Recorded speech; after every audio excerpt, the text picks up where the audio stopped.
Ձեր թույլտվությամբ ստացված հարցերից 3-ը ընթերցեմ։ Ինչպես եք գնահատում Հայաստանի կրթական համակարգի ներկայիս վիճակը եւ դրա զարգացման հեռանկարները։ Տեսեք, եթե մենք իրականացնում ենք 300 դպրոց 500 մանկապարտեզ ծրագիրը եւ ասում ենք, որ 300 դպրոց 500 մանկապարտեզ ծրագրի ավարտից հետո պետք է սկսվի հաջորդ 300 դպրոց 500 մանկապարտեզ ծրագիրը, մանկապարտեզների հարցում համոզված չենք։ Մանկապարտեզների թիվը գուցե մի այլ կլինի։ Սա նշանակում է, որ մենք վատ ենք գնահատում Հայաստանում կրթական համակարգի վիճակը։ Այդ իմիջիայլոց տպավորություն է, որ երբեմն քաղաքացիները գրում են, որ կառավարությանը գրում են, որ կրթական համակարգի այս խնդրեմը կա, այն խնդրեմը կա, եւ տպավորությունն է, թե մենք ասում ենք, վայ, չէ, մեր կրթական համակարգը։ Ես ասում եմ, ոնց կարելի է ընդհանրապես խոսել Հայաստանում հանրակրթության մասին, եթե Հայաստանում կան գյուղեր, որտեղ դպրոց չկա ընդհանրապես, լավ գյուղ չասենք, որովհետև էլի մենք էլի այդ անդադ գայթակղությանը տրվում ենք, որովհետև դպրոցը գյուղի համար չի, դպրոցը երեխայի համար։ Ոնց կարող ենք մենք կրթական համակարգի համակարգ վիճակը գնահատել բավարար, եթե կան բազմաթիվ երեխաներ, ում նորմալ նույնիսկ միջին վիճակագրական որակի կրթությունը Հայաստանի Հանրապետությունում հասանելի չէ։ Կամ տեսեք, կանխատեսել ապագան ասելով, չէ, ես ժամանակ խնայելու համար չանդրադարձա այդ թեմային, ինչպես կարող ենք, մենք այսօր էլ, ցավոք, մենք այդ իրողություն դեռ չենք կարողացել հաղթահարել, ինչպես կարող ենք մենք դպրոց անվանել այն հաստատությունը, որտեղ չկա ֆիզկուլտուրայի դահլիճ, որտեղ չկա բացօթյա մարզահրապարակ եւ այլն եւ այդպես շարունակ։ Բայց մենք դեռ շարունակում ենք դպրոց համարել, անվանել դպրոց պաշտոնապես, քանի դեռ մենք նման հաստատություններ դպրոց համարում ենք եւ ունենք դեռևս նման հաստատություններ դպրոց համարելու անխուսափելի անհրաժեշտություն, ուրեմն Հայաստանում կրթական համակարգի վիճակը շատ վատ է։ Ես չեմ ուզում անդրադառնալ բուհական համակարգին, որովհետև չի կարող օրգանապես կտրված լինել։ Մի բուհում մի քիչ ավելի լավ, նույնն էլ դպրոցում, մի դպրոցում մի քիչ ավելի լավ, մի դպրոցում մի քիչ ավելի վատ, բայց եթե մենք խոսում ենք միջին վիճակագրական գնահատականի մասին, իմ գնահատականը հետևյալն է. կրթության համակարգի վիճակը Հայաստանի Հանրապետությունում վատ է, բայց լավ լուրն այն է, որ մենք ունենք հստակ պլան եւ նախագիծ, ինչպես է պետք է փոխել այդ իրավիճակը։ Եկեք գնանք տեսնենք, օրինակ, նույն ուսուցիչների սոցիալական վիճակի հետ կապված խնդիրը։ Այսօր հանրապետության մարզեր այցելելիս ես հաճույքով իմանում եմ, որ մարզերում կան ուսուցիչներ արդեն, որ 500,000 դրամ աշխատավարձ են ստանում, 450,000, 400,000 դրամ, բայց սա չի նշանակում, որ մենք հասել ենք մեր երազանքին, որովհետև մենք պայմանավորվել ենք, որ ատեստացիաները կամավոր պետք է որոշակի շրջափուլով կրկնվեն, բայց հիմա մենք դեռ առաջին շրջափուլը նորմալ չենք ավարտել, երբ որ կավարտենք առաջին շրջափուլը եւ այդ պահից կանոնավոր ցիկլը կսկսի աշխատել։ Ես գիտեք, այն բանը չի մեր իրականության մեջ կամ գուցե ոչ միայն մեր իրականության մեջ։ Ընդհանրապես այդ ընկալումը կա, որ կառավարությունը մի ինստիտուտ է, որը պետք է ապացուցի, որ երկրում ամեն ինչ լավ է։ Վերջ, մենք հեսա մի տարի աշխատեցինք եւ երկիրը հասցրեցինք կատարելության, սա կառավարության միջին վիճակագրական ընկալումն է, իսկ ընդդիմությունը նրա համար է, որ ապացուցի, որ կործանվում է երկիրը կամ կործանվել է, բայց դեռևս ոչ բոլորն են դա պատկերացնում, դա սխալ է։ Իրականում եւ մենք իմիջիայլոց մենք սահմանափակված ենք նաեւ այս ընկալման, որովհետեւ շատ դեպքերում մենք վախենում ենք կամ սահմանափակված ենք իրականության հետ կապված խնդիրները սրությամբ դնելու, որովհետև հաջորդ ռեակցիան է, բայց դուք ինչով եք զբաղված։ Էս էլ է շատ կարևոր, բայց դուք ինչով եք զբաղված։ Մենք զբաղված ենք այդ խնդիրները լուծելով, ոչ ես սա առաջինը չեմ ասի, որովհետև հենց մեր խնդիրն է տեղա, որ երբ որ մեզ հարց են տալիս, ասում են, բայց դուք ինչով եք զբաղված։ Մենք էլի ռեֆլեքսով պատասխանում ենք այդ խնդիրները լուծելով։ Սա սխալ ընկալում է, որտեղ խնդիր լուծելու համար նախ խնդիրը պետք է հասկանալ։ Մենք տասնյակ խնդիրներ ենք լուծել Հայաստանի Հանրապետությունում եւ զարմանքով մի շաբաթ, մի տարի հետո արձանագրել ենք, որ այդ խնդիրը լուծված չի։ Ինչի համար, որովհետեւ մեզ թվացել է թե պարզ չի, Հայաստանում կա չէ այդ խոսքը։ Պարզ չի։ Ինչ են քննարկում։ Պարզ չի, ով չգիտի դա։ Ով չգիտի դա։ Ինչքան համոզված ենք ասում, պարզ չի, ով չգիտի դա, այս առաջին նշանն է, որ համընդհանուր ձևով մենք չգիտենք խնդիրը եւ նրա լուծումները։ Եվ հետեւաբար մենք անում ենք հետեւյալը։ Մենք փորձում ենք նախ հասկանալ խնդիրը, ինչպես առողջապահության ոլորտում դժվար կլինի, չէ՞։ Բուժառուին արդեն պետքա նախ ախտորոշվի, ինչա տեղի ունեցել բուժառուի հետ, որ բուժում լինի։ Մենք էլ դեպքեր ունենում ենք, որ առանց ախտորոշման ես բերում եմ միշտ Նեսոյի Ղարաբաղնիցը, ինչ պրոբլեմ, դոշակները լցրինք վրան ու նստեցինք վրան։ Երբեմն բուժումը օգնում է ախտորոշելուն։ Հիմա ըստ էության այո, բուժումը օգնում է ախտորոշելուն, եւ երբ որ մենք 300 դպրոց 500 մանկապարտեզ ծրագիրը որպես բուժում սկսեցինք, մենք ընդհանրապես հասկացանք,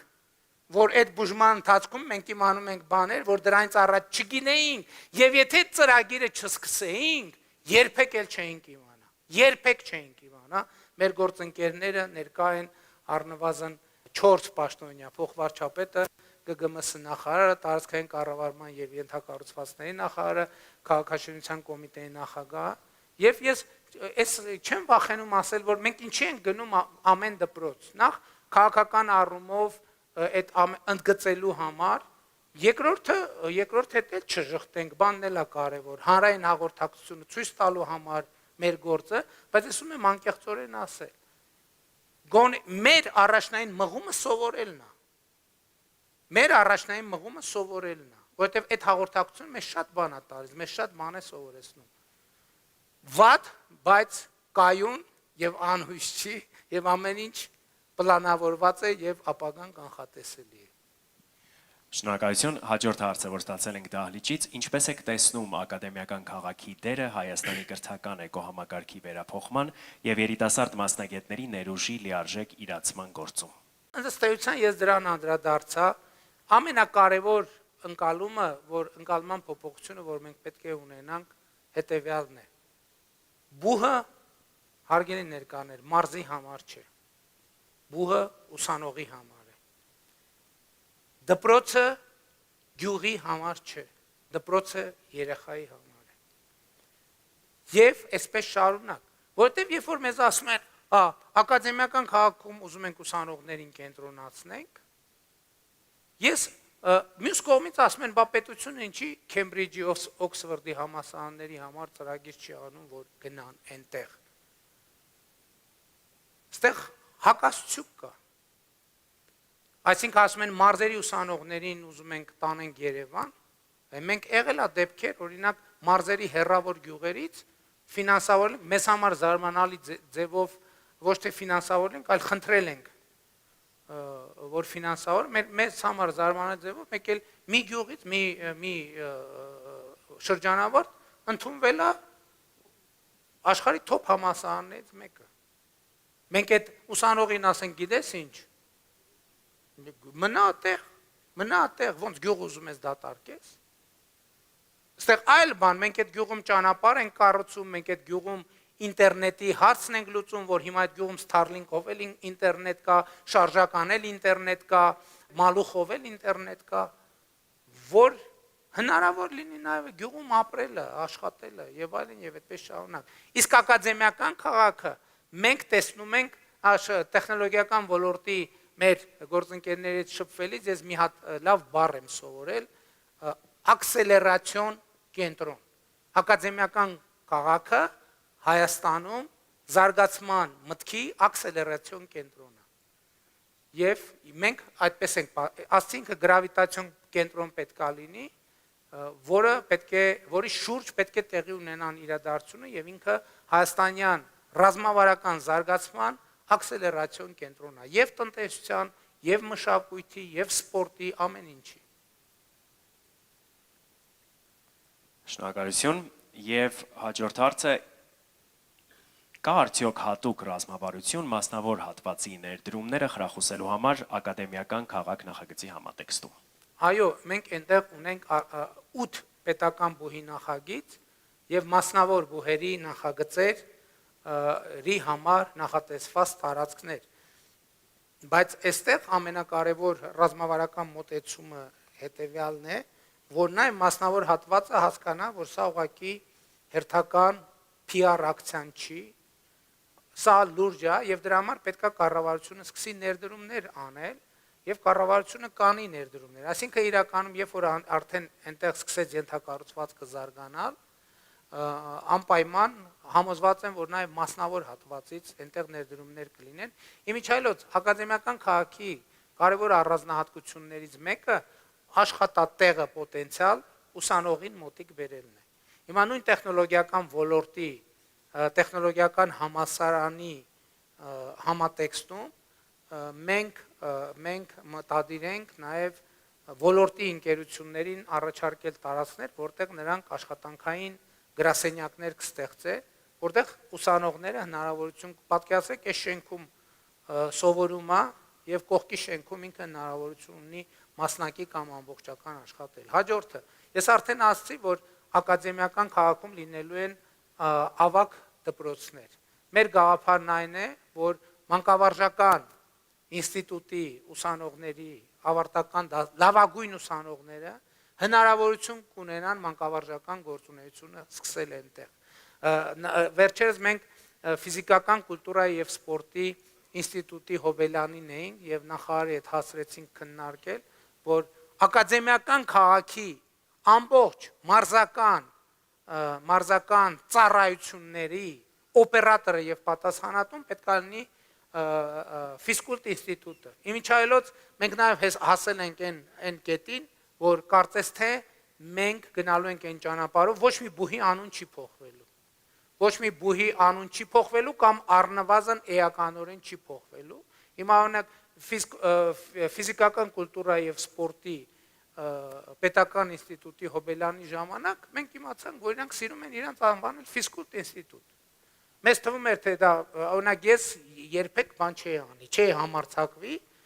հանդիսավոր միջոցառման ժամանակ գնալ ասել, որ ողջունում եմ ֆիզկուլտ ինստիտուտի մեր գործընկերներին։ Բայց իրանք ասում են, մենք ֆիզկուլտ ինստիտուտն ենք, մենք ֆիզկուլտ ինստիտուտն ենք, այսինքն նկատի ունեմ, էս էլ է կարևոր։ Այն բառը, որը հարազատ է, այն արտահայտությունը մեր մոտ կա, չէ՞, պաշտոնական լեզու եւ պաշտոնական գիծ եւ կա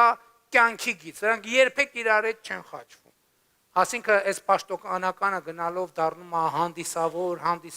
հանդիսավոր, ու այնքան է հեռանում մարդուց, որ մարդը իրան գոռում ես հետևից ասում ես իր անունով պաշտոնակ, գոռում ես, ռեակցիա չի տալիս։ Եվ հետեւաբար մենք կարող ենք այդ մասնագիտական աշխատանքը տեղում, մենք մտադիր ենք այնտեղ ունենալ մեծ համերգասրահ, ընդ որում տրանսֆորմատիվ բեմ, որը կլինի եւ